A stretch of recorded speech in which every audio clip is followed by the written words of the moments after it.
ہماری زندگی کا جو طرز حیات ہے اس میں اور کافر میں زمین اور آسمان کا فرق ہے. کافر کہتا ہے اللہ نے ہمیں اسی دنیا کے لیے پیدا کیا, یہیں ہم انجوائے کریں گے. ہم کیا کہتے ہیں, اللہ نے ہمیں دنیا کے لیے نہیں بلکہ کہاں کے لیے پیدا کیا, آخرت کے لیے. یہ مسافر خانہ ہے. اگر کسی کو یہاں سے ٹرین کراچی سے پشاور جا رہی ہے, کسی کو آپ نے سفر میں ٹرین میں بٹھا دیا اور سفر ذرا لمبا ہو گیا تو کچھ بے وقوف کہنے لگے ہم اسی ٹرین کے لیے پیدا ہوئے ہیں, تو عقل مند کیا کہے گا, بھائی یہ ٹرین تو ایک ذریعہ ہے, پیدا ہم نے جانا کہاں اس کے ذریعے, پشاور جانا ہے, لاہور جانا ہے.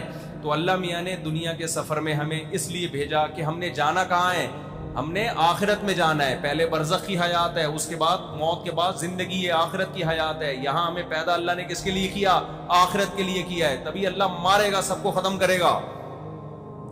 تو جب آخرت کے لیے کیا ہے تو ہر وہ کام جو آخرت کی طرف بڑھنے کا ذریعہ بنے وہ ہم نے کرنا ہے, اور ہر وہ کام جو آخرت کی زندگی کو برباد کرنے کا ذریعہ بنتا ہے ہم نے اس سے بچنا ہے. پہلے یہ بات اپنی کھوپڑی شریف میں بٹھا لیں. آپ لوگ سمجھتے ہو کہ نہیں سمجھتے؟ اور کمال کی بات یہ کہ جو آخرت کو مقصد بنا لیتا ہے نا کہ میں نے خدا کو خوش کر کے زندگی گزارنی ہے, کمال کی بات یہ آخرت تو بعد میں ملے گی, دنیا میں بھی خوشیاں مل جاتی ہیں اس کو. میں ایک چند مثالوں سے بات سمجھاتا ہوں. دیکھو ایک آدمی کو ٹینشن ہو رہی ہے, ڈپریشن ہو رہی ہے, اس کا یہ نظریہ ہے کہ مجھے خدا نے کس کے لیے پیدا کیا, آخرت کے لیے. دنیا خوشیوں کی جگہ نہیں ہے, میں کیا کروں گا, اس پہ صبر کروں گا. نبی صلی اللہ علیہ وسلم نے فرمایا ایک کانٹا بھی چبھتا ہے تو اللہ گناہ معاف کرتے ہیں.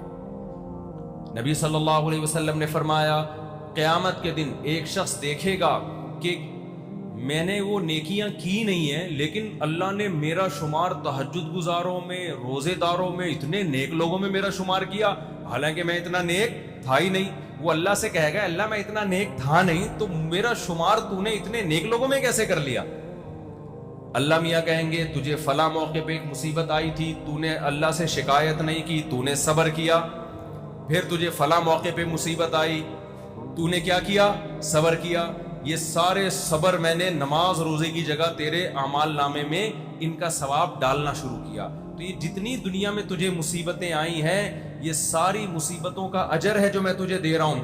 تو وہ شخص کہے گا کاش میں نے زندگی میں کبھی کوئی خوشی نہ دیکھی ہوتی, ہمیشہ ٹینشنوں میں گزرا ہوتا, میں ہمیشہ میں پریشانیوں میں رہا ہوتا. اللہ ہم سب کو بچائے پریشانیوں سے.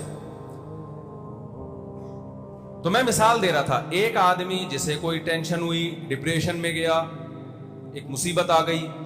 جب اس کے سامنے آخرت ہے, ایوب علیہ السلام کا واقعہ سوچے گا, یعقوب علیہ السلام سے اللہ نے بیٹا چھین لیا, ساری زندگی صبر کیا کہ نہیں کیا, روتے روتے آنکھیں سفید ہو گئی, بینائی چلی گئی, مگر زبان سے ناشکری کا ایک جملہ نہیں نکال رہے. اور کیا کہہ رہے ہیں, انی اعلم من اللہ ما لا تعلمون, اے میرے بچوں میں اللہ کے بارے میں وہ کچھ جانتا ہوں جو تم نہیں جانتے. کوئی حادثہ اتفاقی نہیں ہوتا, کوئی مصیبت اتفاقی نہیں ہوتی, خوشی بھی اللہ کی طرف سے, مصیبت بھی اللہ کی طرف سے. ہوا مولانا, صحابہ کو جب جنگ میں شکست ہوئی ہے, زخمی ہوئے, شہید ہوئے, معذور ہوئے, تو کیا صحابہ نے کہا, ہوا مولانا, ہمارا دوست کون ہے, اللہ ہے. لن یصیبنا الا ما كتب اللہ لنا. منافقین نا غزوہ احد میں بڑی خوشیاں منا رہے تھے. منافقین نے صحابہ سے کہا کہ تم لوگ مت جاؤ غزوہ احد میں لڑنے کے لیے, شکست ہوگی, ہم بہت تھوڑے ہیں, دشمن بہت طاقتور, مت جاؤ مت جاؤ. صحابہ چلے گئے, اللہ کا حکم تھا, اور شکست ہو گئی, کتنے سارے شہید ہو گئے, کتنے سارے زخمی ہو گئے.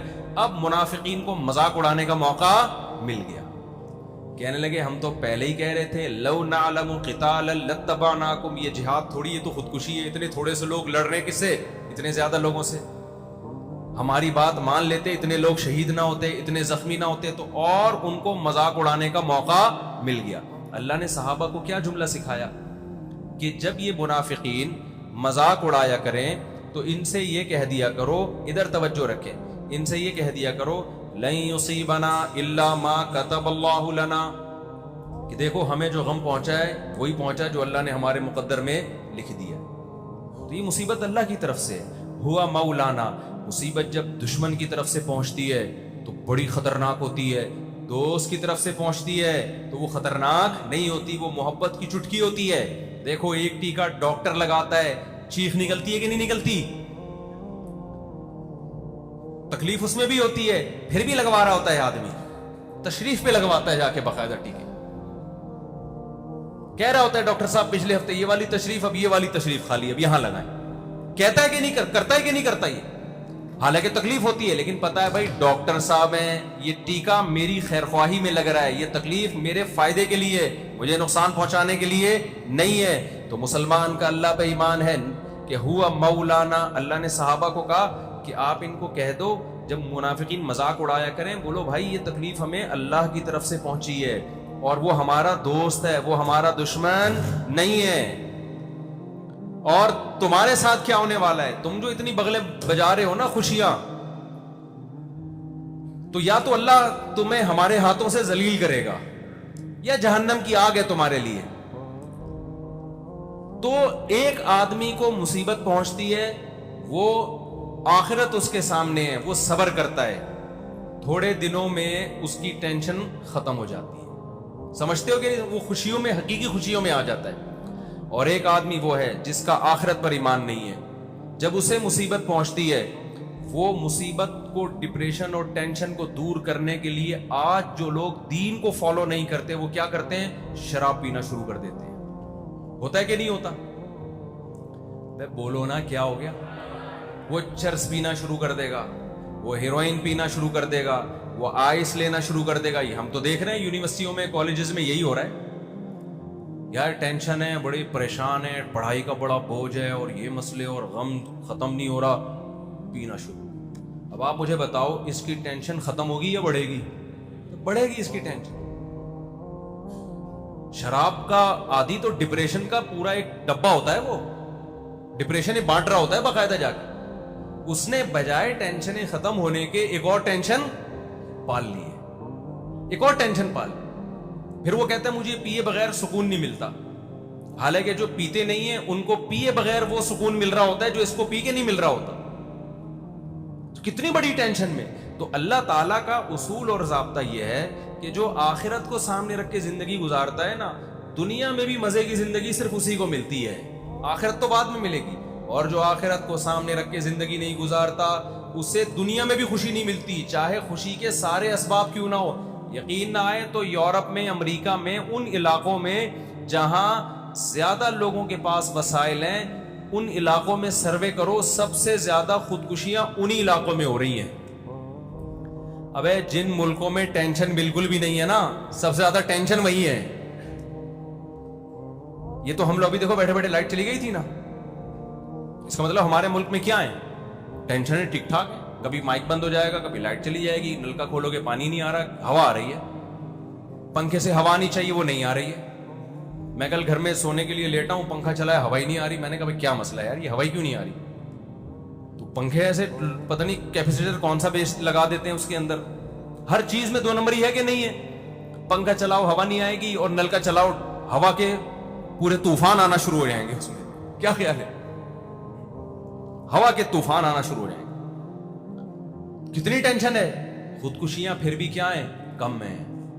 گورے کا عجیب ملک ہے، نلکا کھولو سچی مچی میں پانی آئے گا، ہم تو بڑا حیران ہوتے ہیں وہاں جا کے، یعنی میں تو وہاں رہا ہوں نا، وہاں تو ہوٹلوں میں کبھی بھی دیکھوں نلکا کھولو پانی آنا، صاف پانی، آدمی حیران ہوتا ہے صاف پانی آ رہا ہے، اور لائٹ جاتی نہیں ہے، ہر آدمی تمیز سے گاڑی چلاتا ہے، ٹریفک کے قوانین کی پابندی ہو رہی ہے، سب اپنے اپنے ٹریک پہ چل رہے ہوتے ہیں، کوئی پاؤں پاؤں پاؤں پاؤں نہیں ہے وہاں پہ۔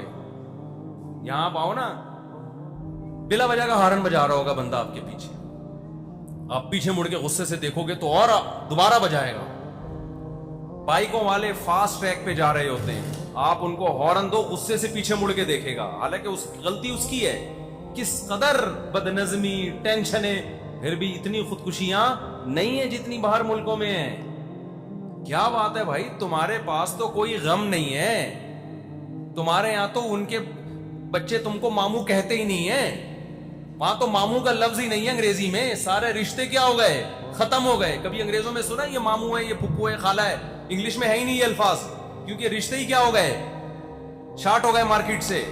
شادی جب آدھی ختم ہو گئی نا تو باپ ہی مارکیٹ سے شارٹ ہو گئے، جب باپ شارٹ ہو گیا تو رشتے کہاں سے رہ گئے پھر؟ ابھی پھر یہ نیا موضوع پھر یہ کبھی اس پہ تفصیل سے بات کروں گا انشاءاللہ. ابھی آپ کا مینٹل لیول اتنا نہیں ہے آپ اس کلچر کو پوری طرح سے سمجھ سکتے. کیا ابا ہوتے ہیں کچھ کیا نہیں ہوتے. تو جب ابا ہی نہیں ہے تو پھر پھپھو کہاں سے آئے گی؟ کیا خیال ہے بھائی؟ چچا کہاں سے آئے گا؟ میں پشاور جاتا ہوں نا, اتنے چاچے ماشاءاللہ.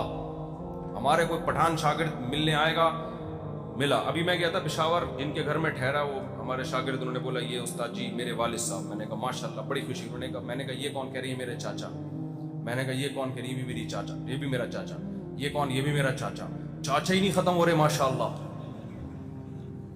سب کے ساتھ سیلفیاں. اچھا میں نے کہا تھا مجھے لوگوں سے ملاقاتیں نہیں کروانا, بہت تھک جاتا ہوں. انہوں نے کہا میرے اپنے قریبی. میں نے کہا ہاں ٹھیک ہے, آپ کے اپنے قریبی تو ہونے چاہیے. وہ قریبی ماشاءاللہ آدھا پشاور نکلا. قریبی اتنے تھے, آدھا پشاور تو قریبی تھا ان کا. مجھے بڑی خوشی ہوئی. میں نے کہا پھر چاچے چاچے, پھر دوسرے دن دوسری یہ تائیں ہیں, یہ چاچے, پھر چاچے کے بیٹے شروع ہو رہے ہیں. تیسرے دن انہوں نے کہا یہ میرے ماموں ہیں. میں نے کہا پہلے بتاؤ چاچے ختم ہو گئے, پھر ماموں پہ آؤں گا میں. کتنی برکت ہے اللہ کی طرف سے. خاندان ہے نا, انگریزوں کے ہاں ہوتا ہے ایسے. ابا نہیں ہوگا بھائی, دوست ہے. ابا کہاں ہے؟ پتہ نہیں یار کدھر ہے ابا. ہے میرے فادر ڈے پہ ایک آدھ کیک شیک بھیج دیا اس کو, نہیں بھی بھیجا. ابا ہوتے بھی ہیں, نہیں بھی ہوتے. اتنا بڑا خاندانی نظام کیا کر دیا, تباہ و برباد. تو ان کے یہاں تو ٹینشن ہی نہیں ہے. میں نے بتایا نا, بچے ماموں ہی نہیں کہہ سکتے. جب ماموں کا لفظ ہی نہیں ہے تو ماموں کی ٹینشن کہاں سے ہو؟ تو کوئی ٹینشن نہیں ہے. اس کے باوجود خودکشیاں بہت زیادہ. تو اللہ تعالیٰ کی عادت ہے, جو اللہ کے لیے غم اٹھاتا ہے اللہ اس کو غم لیس کر دیتے ہیں, اس کے غموں کو ختم کر دیتے ہیں. اور جو غم میں خدا کی نافرمانی کی طرف جاتا ہے اللہ اس کے غم کو کم کرنے کے بجائے بڑھا دیتے ہیں. ٹینشن بڑھتی چلی جاتی ہے. تو اس لیے یہ فیصلہ کرو کہ ہم نے زندگی اللہ کے قانون اور آخرت کو سامنے رکھ کے گزارنی ہے. پھر سورہ لقمان سمجھ میں آئے گی. سورہ لقمان کا یہ رکوع تو چھوٹا ہے لیکن تمہید لمبی ہے تاکہ کھوپڑی شریف میں بات بیٹھ جائے, اس لیے مجھے لمبی تمہید باندھنی پڑتی ہے.